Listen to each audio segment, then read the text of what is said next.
A paz do Senhor, povo de Deus.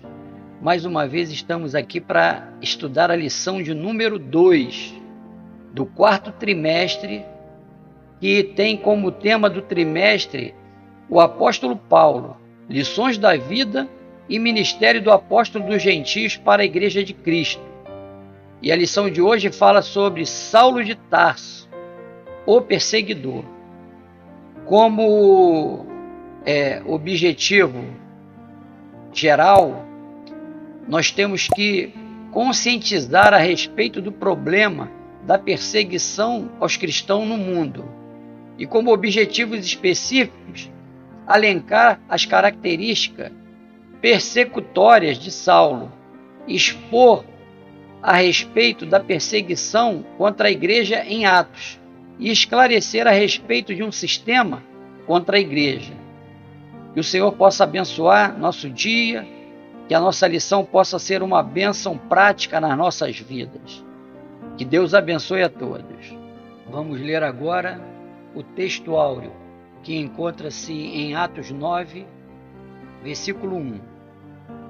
E Saulo, respirando ainda ameaças e mortes contra os discípulos do Senhor, dirigiu-se ao sumo sacerdote. Verdade prática. A igreja é uma instituição divina que perdurará na terra até o arrebatamento, pois do contrário já teria acabado ao longo da história. Leitura bíblica em classe. Atos 8, de 1 a 3, 22, de 4 a 5 e 26, de 9 a 11. E também Saulo consentiu na morte dele, Estevão, e fez-se naquele dia uma grande perseguição contra a igreja que estava em Jerusalém. E todos foram dispersos pelas terras da Judéia e de Samaria, exceto os apóstolos. E uns varões piedosos foram enterrar Estevão, e fizeram sobre ele grande pranto. E Saulo assolava a igreja, entrando pelas casas e arrastando homens e mulheres, os encerravam na prisão. Atos 22. Perseguiu este caminho até a morte, prendendo e metendo em prisões tanto homens quanto mulheres. Como também o sumo sacerdote é testemunha, e todo o conselho dos anciões, e recebendo deste carta para os irmãos, fui a Damasco para trazer manietados para Jerusalém aqueles que ali estivessem, a fim de que fossem castigados. Atos 26. Bem tinha eu imaginado que contra o nome de Jesus, o Nazareno, deveria eu praticar muitos atos, o que também fiz em Jerusalém, e havendo recebido o poder dos principais dos sacerdotes, encerrei muitos dos santos nas prisões, e quando os matavam, eu dava o meu voto contra eles, e castigando-os, muitas vezes por todas as sinagogas, os obriguei a blasfemar. E enfurecido demasiadamente e contra eles, até nas cidades estranhas os persegui. Agora vamos entrar na lição propriamente dita. Nós estamos bem satisfeitos com o nosso país em relação às liberdades religiosas, mas nem todo o país é assim. Na Síria, é uma guerra sem fim, onde a população é o principal alvo, e os crentes perseguidos e até mortos, só por ter sido encontrado uma Bíblia em sua casa. Em Angola, irmãos foram queimados vivos porque estavam se reunindo para adorar ao nosso Deus. E em alguns países, os direitos das mulheres e dos cristãos são totalmente violados. Tem pessoas que não percebem que se chegou lá, por que a perseguição não pode chegar aqui? Precisamos orar, jejuar, interceder, porque aquelas famílias que estão sendo violadas e perseguidas por professar a sua fé não são diferentes de nós. A igreja primitiva tinha como seu maior perseguidor Saulo de Tarso, e foi debaixo de muita oração e perseverança que houve, sim, a conversão de Saulo de Tarso, que se transformou de perseguidor a um vaso escolhido, para levar as boas novas de Cristo. Vamos para a introdução. A história da expansão da igreja no livro de Atos mostra que fariseu zeloso Saulo de Tarso, este tinha prestígio religioso e cultural entre os judeus. Por isso, ele ganhou carta branca das autoridades religiosas para perseguir os seguidores de Jesus e assim tornar-se um implacável perseguidor da Igreja de Cristo no primeiro século. É o que estudaremos nesta lição. Ponto central: o mundo de hoje, há perseguição contra os cristãos. Tópico 1. Saulo de Tarso, o perseguidor implacável. Subtópico 1. Saulo se descreve como blasfemo, perseguidor e opressor. 1 Timóteo 1,13. Como um fariseu fanático, Saulo tinha a convicção de que seu papel era destruir a fé cristã, matando e prendendo os seguidores de Jesus. Mas sua postura arrogante o fazia ser truculento, usando de grande violência contra pessoas simples, homens, mulheres, sem qualquer compaixão. Ele acreditava piamente que com esse comportamento estava agradando a Deus. Apoiado pela casta sacerdotal que odiava o nome de Jesus, Saulo usava os meios legais para atacar os cristãos. Por causa da sua truculência, os seguidores de Jesus tiveram que fugir para outras cidades. O perseguidor respirava ameaças e morte contra os discípulos de Jesus, Atos 9, versículo 1. E por isso não havia problemas em prender e o de arrastar presos para Jerusalém os que professavam contra o nome de Nazareno. Atos 9, versículo 2. Vejam, irmãos, Saulo, por ser um fariseu zeloso pela lei, ele foi manipulado por autoridades e sacerdotes corruptos que utilizavam a fervorosa fé de Paulo na lei para usá-lo para atingir os seus propósitos em perseguir os cristãos, pois os sacerdotes se sentiam ameaçados pela presença de Jesus e seus ensinamentos. Os sacerdotes tinham objetivos pessoais de poder e financeiro, e Saulo foi a ferramenta preparada de Satanás para atingir o povo cristão. Subtópico 2. As ameaças de Saulo de Tarso. A expressão respirando ameaças e morte, Atos 9:1, descreve Saulo de maneira figurada, como uma fera selvagem que ameaça sua presa. No texto de Atos 9:21, o perseguidor era visto como um exterminador, pois conduzia os cristãos às prisões, além de permitir que fossem açoitados. Ele não poupava ninguém que seguisse a doutrina de Cristo. Irmãos, Paulo, convicto que o Messias esperado ainda não tinha chegado à terra, Saulo tinha o objetivo de exterminar com essa religião, que para Saulo era uma seita. Alguns judeus até o dia de hoje aguardam a volta do Messias. Subtópico 3. Porque Saulo perseguia os cristãos. O motivo que levava Saulo a se tornar um perseguidor inclemente contra os seguidores de Cristo era o zelo destrutivo pela Torá e o suposto fato religioso de que Jesus talvez fosse um blasfemo. Para Saulo, o anúncio de que um crucificado pudesse ser o Messias prometido pelos profetas do Antigo Testamento era um escândalo. Ora, quem fosse suspenso no madeiro, na cruz, de acordo com a lei, estava sob maldição divina. Deuteronômios 21, 23. Por isso, nosso Senhor não passava de um blasfemo para Saulo.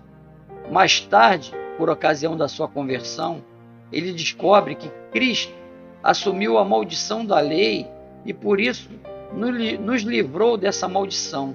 Gálatas 3:13. Saulo, irmãos, ele, conhecendo a lei, não entendia que Jesus Cristo veio para transformar a lei que só condenava e matava, numa lei que seria colocada agora no coração daquele que crê, trazendo vida e vida em abundância. Síntese do tópico 1. Saulo ameaçava a igreja não por acaso. Ele se descreve como blasfemo, perseguidor e opressor. Tópico 2. A perseguição contra a igreja de Cristo. Subtópico 1. Contra os seguidores de Jesus. A perseguição de Saulo contra Jesus era uma perseguição contra a igreja, o corpo de Cristo, uma instituição divina, ao passo que ele respirava ameaças e morte, Atos 9:1, contra os seguidores de Cristo. Sua intenção era acabar de vez com a igreja. Ao atacá-la, atingiu as pessoas que representavam Cristo, dentre os quais havia um homem arguto, defensor do nome de Jesus e cheio do Espírito Santo, cujo nome era Estevão. Vejam, irmão, Estevão era um obreiro da casa do Senhor, e dentre os obreiros ele foi o primeiro mártir a sofrer com as atitudes interesseiras dos sacerdotes e autoridades locais. Mas Estevão, nem no momento terrível de sua vida, deixou de falar de Jesus, e falou com a autoridade que vem do céu, dando uma aula de escatologia que deixa muito teólogo feliz de saber que os obreiros primitivos eram usados pelo conhecimento e pelo Espírito de Deus. Subtópico 2. Saulo de Tarso e Estevão. Se por um lado Saulo era um erudito que chamava a atenção devido à sua cultura judaica, greco-romana e autoridade na Torá, Estevão era um erudito do judaísmo, com uma grande capacidade do Espírito Santo para confrontar ideias contrárias aos ensinos de Jesus. Atos 6, 9 e 10. Atos 7, 2 e 53. O primeiro mártir da igreja era um homem cheio do Espírito Santo, conhecedor do profundo da história do seu povo e da teologia judaica. Por isso, quando apontava para Jesus Cristo como clímax da revelação redentora para o mundo, o fazia com autoridade. Estevão, irmãos, era um obreiro que fazia a diferença quando abria a boca para proclamar as boas novas de Cristo. Estevão, ele sabia para que ele foi separado. Então ele entendia que ele tinha que ser separado, mas ele tinha que se preparar no conhecimento da verdade, para que quando falasse com autoridade e poder. O discurso inflamado de Saulo e respaldo pelos oponentes dos seguidores de Jesus deparou-se com outro discurso, mas este proveniente da sabedoria do Espírito. Atos 6:10. Essa autoridade espiritual de Estevão atraiu a ira dos inimigos de Cristo. Por isso, com o pleno consentimento de Saulo, Atos 8, versículo 1, eles o apedrejaram até a morte. Mas se por um lado eles mataram Estevão, por outro, potencializaram a mensagem do primeiro mártir da igreja.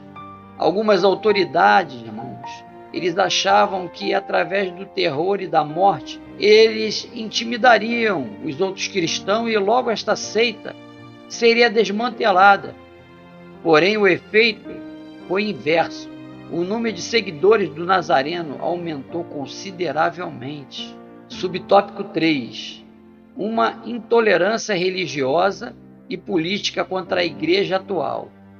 A igreja atual continua a despertar a fúria de certas autoridades políticas e religiosas que não aceitam a mensagem de liberdade e vida que o Evangelho proporciona.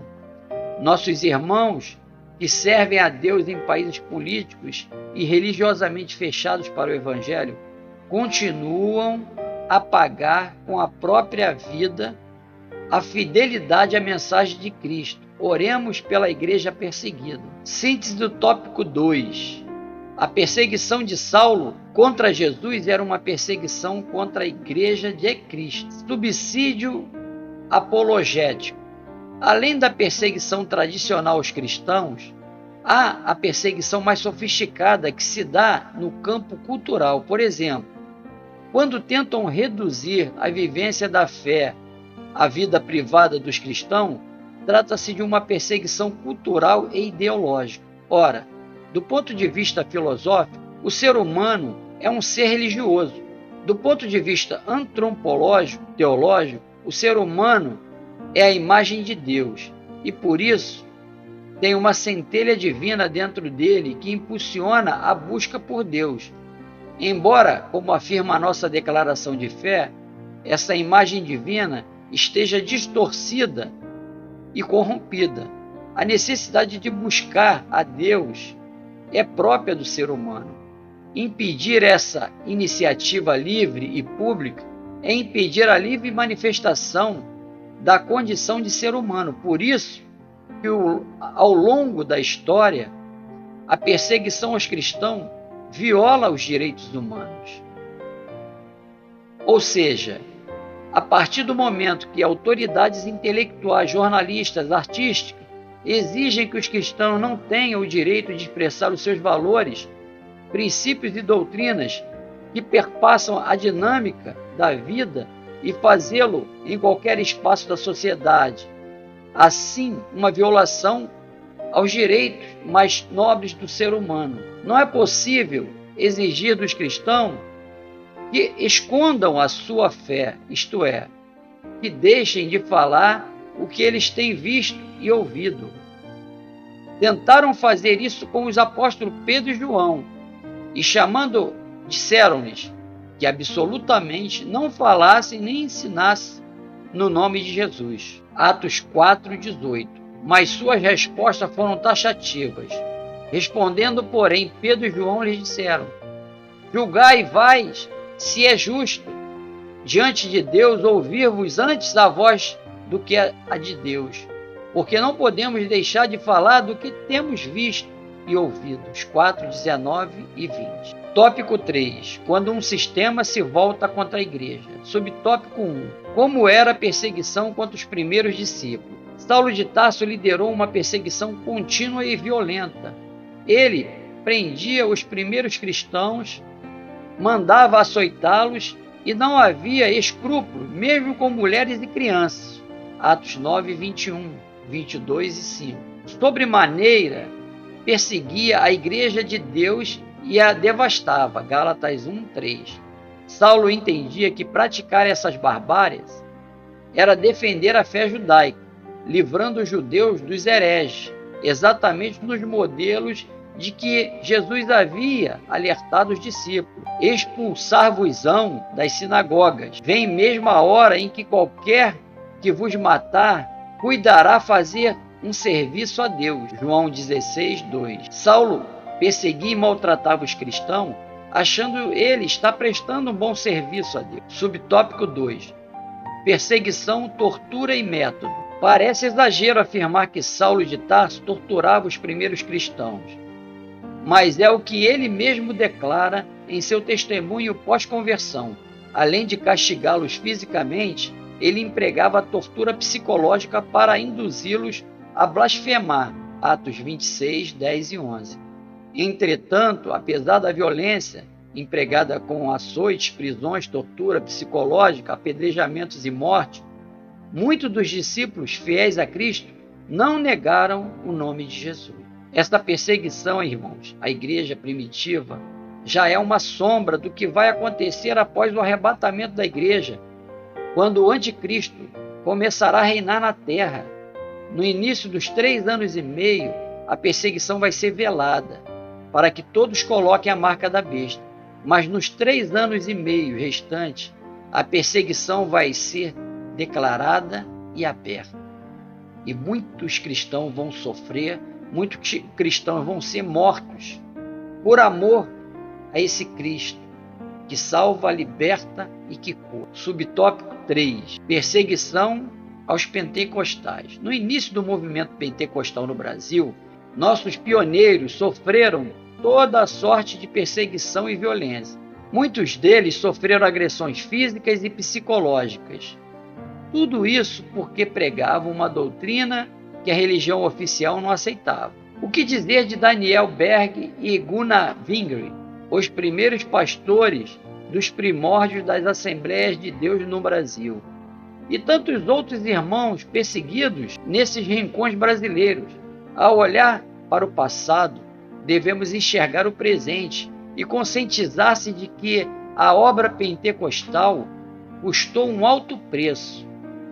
Todo o movimento cristão aqui na Terra, irmão, desde a igreja primitiva, pagou um alto preço e muitos foram perseguidos, seja por autoridades governamentais ou religiosas. Por isso devemos valorizar esses heróis da fé que prepararam esse terreno até nós chegarmos aqui. Não negligenciemos cada esforço de cada irmão em cada época. Síntese do tópico 3.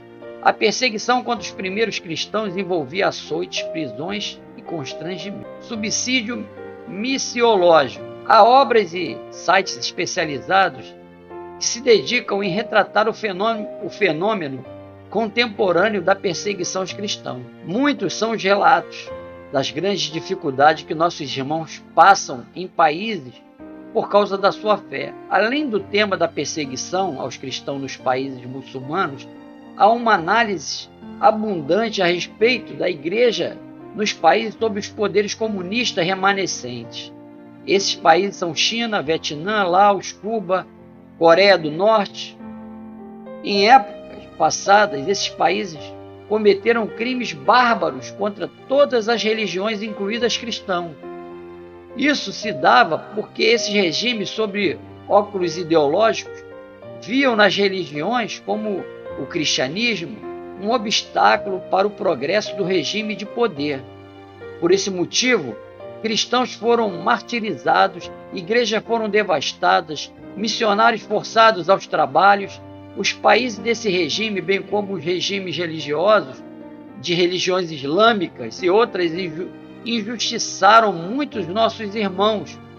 Hoje, alguns desses países usam uma tática diferente.